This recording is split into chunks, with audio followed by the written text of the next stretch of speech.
On est parti. Donc, cet appel à projet à destination des missions locales normandes est donc relié à la priorité 6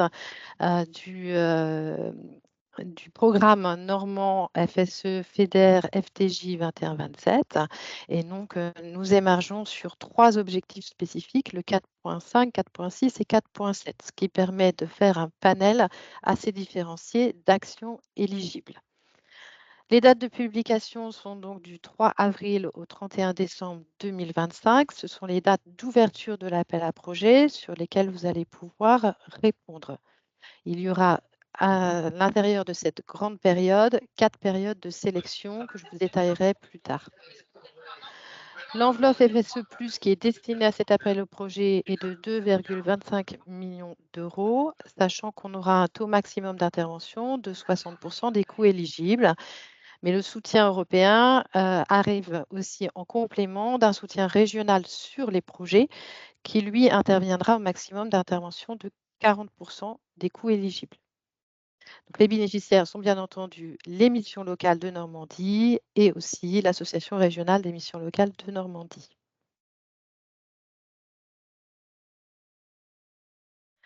Les actions qui seront éligibles, les actions collectives. Tout d'abord, des événements locaux de présentation, d'orientation et d'information sur les métiers en lien avec la stratégie régionale de l'orientation, mais également des actions pour informer, renforcer l'information sur l'offre de formation régionale et locale pour en faciliter l'accès, et des actions permettant le développement de compétences transverses pour faciliter l'élargissement des choix professionnels et l'accès à la formation.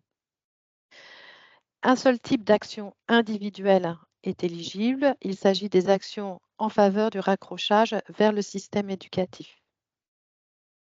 Les publics cibles, c'est bien sûr les jeunes normands relevant du périmètre d'accompagnement des missions locales. Les critères d'éligibilité maintenant des projets. Attention, ils sont bien cumulatifs. Donc, bien entendu, c'est la contribution à l'atteinte des objectifs fixés dans le programme selon les actions proposées, puisqu'un projet peut proposer des actions qui émergent au 4.5, au 4.6 ou au 4.7, ou les deux, ou les trois. Le respect des principes horizontaux, égalité homme-femme, lutte contre les discriminations, promotion du développement durable.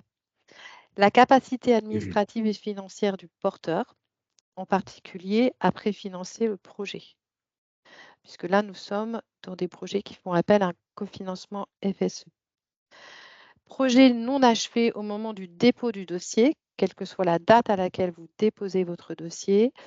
Par contre, les dépenses seront éligibles à compter du 1er juillet 2024.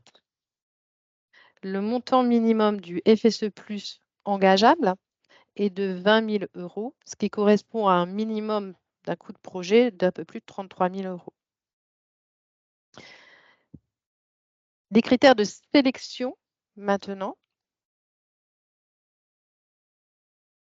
Donc, les critères de sélection sont la pertinence de l'action au regard des enjeux du public visé et du territoire concerné. Donc, vont être observés l'inscription dans la logique du territoire, la concertation avec les acteurs du territoire, la prise en compte des besoins spécifiques du public.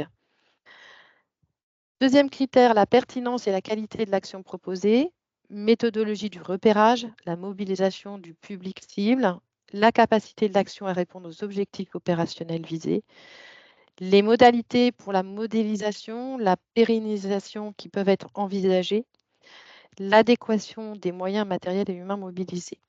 Et puis, on regardera aussi l'inscription de l'action sur le territoire, donc les partenariats, les modalités de suivi et de pilotage, et l'articulation et complémentarité avec le droit commun, accompagnement social, emploi, formation. Tous les dossiers complets seront notés sur 100. Un dossier qui obtiendra moins de 50 points ne sera pas retenu. Là, on est vraiment sur la partie sélection des projets déposés. La sélection des dossiers qui seront complets et éligibles se fera donc selon ces critères de sélection et en 4 périodes. Donc les demandes déposées avant le 30 septembre, avant le 31 décembre 2024, puis avant le 30 avril 2025 et enfin avant le 31 décembre 2025. Grand conseil, et non pas petit conseil, pour une sélection de vos projets, qu'ils puissent passer en commission permanente du 5 novembre 2024. Je parle de la sélection. Il faut que vos dossiers soient déposés avant le 31 juillet 2024. Les projets sélectionnés seront instruits par le Service européen pour la formation de la DFTLV. On aura une présentation de la sélection et des dossiers instruits pour avis en comité régional de programmation, pour validation et attribution de chaque aide européenne et régionale en commission permanente du Conseil régional. L'objectif est bien entendu d'avoir une convention unique de financement par projet, à la fois pour le financement FSE+, et pour le financement de la région Normandie. Attention, toute modification dans la réalisation de l'opération telle qu'elle a été conventionnée doit faire absolument l'objet d'une demande d'avenant avant la demande de paiement. C'est une particularité importante pour les fonds européens. Alors, quelques points de vigilance liés aux fonds européens. Un projet achevé au moment du dépôt de la demande n'est pas éligible. La demande d'aide doit être déposée par l'entité qui porte le projet et qui en supporte les dépenses. Le porteur doit avoir la capacité administrative et financière pour réaliser l'opération et une comptabilité séparée pour identifier les dépenses et recettes directement liées à l'opération. Ces éléments sont vérifiés lors de l'instruction. Les dépenses éligibles seront éligibles à partir du 1er juillet 2024 jusqu'à la date de fin de réalisation de l'opération, telle qu'elle a été conventionnée. Dans l'appel à projet, les opérations doivent être achevées, quoi qu'il arrive, avant le 31 décembre 2026.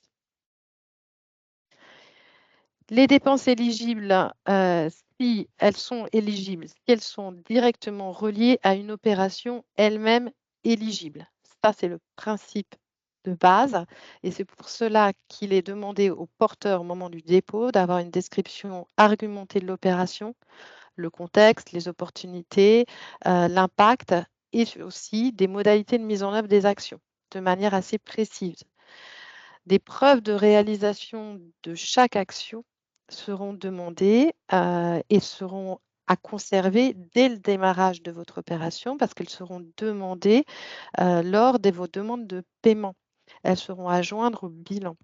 Donc, si vous démarrez au 1er juillet, à la date d'éligibilité des dépenses, ça veut dire que toutes les preuves de réalisation sont à conserver dès le 1er juillet.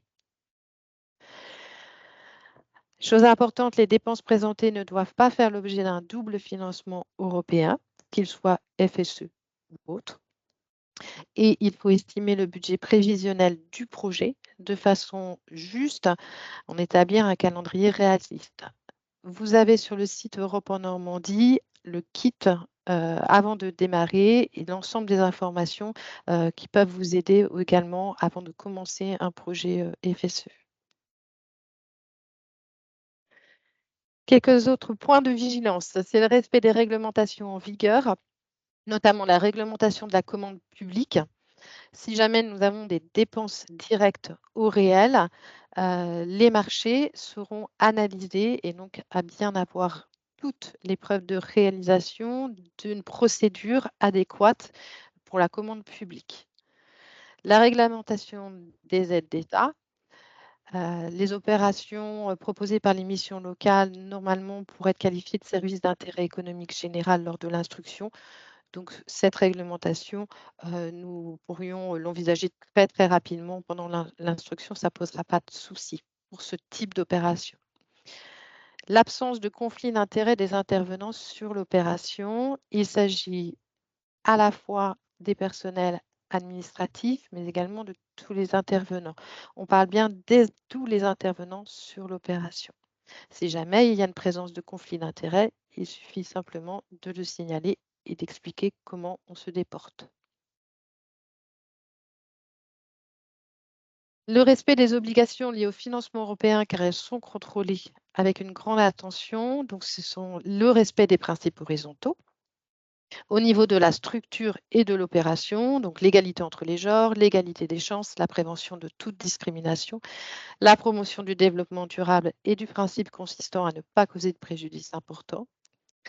Et puis les obligations de communication et de publicité, à la fois de l'aide régionale et de l'aide européenne. Attention, il y a des logos spécifiques pour l'aide européenne.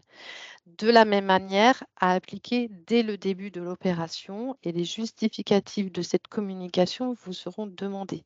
Donc, comme pour les preuves de réalisation, si vous démarrez au 1er juillet, dès le 1er juillet. Les informations et tous les logos sont disponibles sur le site aussi Europe en Normandie. Donc, pour vous accompagner, vous trouverez toutes les informations sur ce fameux site Europe en Normandie, le guide du porteur du projet. Petit élément également, pour porter à votre connaissance, vous pouvez aller également regarder le programme opérationnel national qui est piloté par la DRITS, où là, vous avez également les liens vers les appels à projets qui sont proposés sur d'autres thématiques ou des thématiques proches, mais avec une ligne de partage. Le cahier des charges de l'appel à projet qui est également en ligne, toujours sur le site Europe en Normandie, sur la page orientation, formation, emploi. Et les rendez-vous accompagnement en amont du dépôt de la demande dont on va vous parler ultérieurement. Et l'adresse de contact pour toute demande de renseignement, donc aap-fse-orientation @normandie.fr. Alors, les modalités de candidature.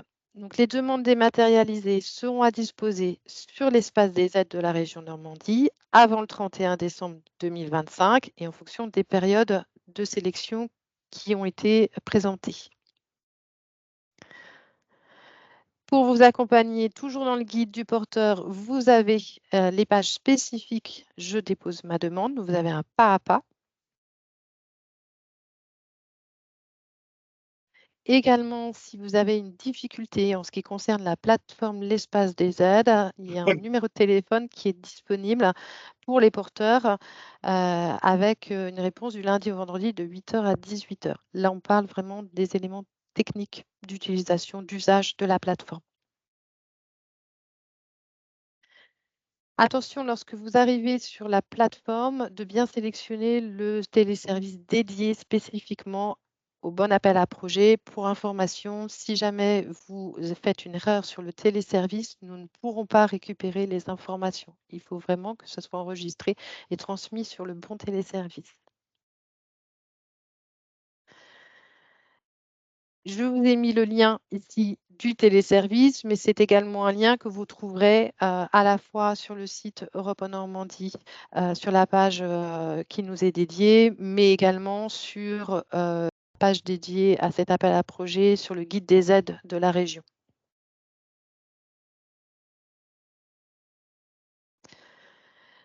Petit rappel, les critères d'éligibilité sont cumulatifs. Si votre projet ne correspond pas à l'ensemble des critères, vous ne pourrez pas déposer.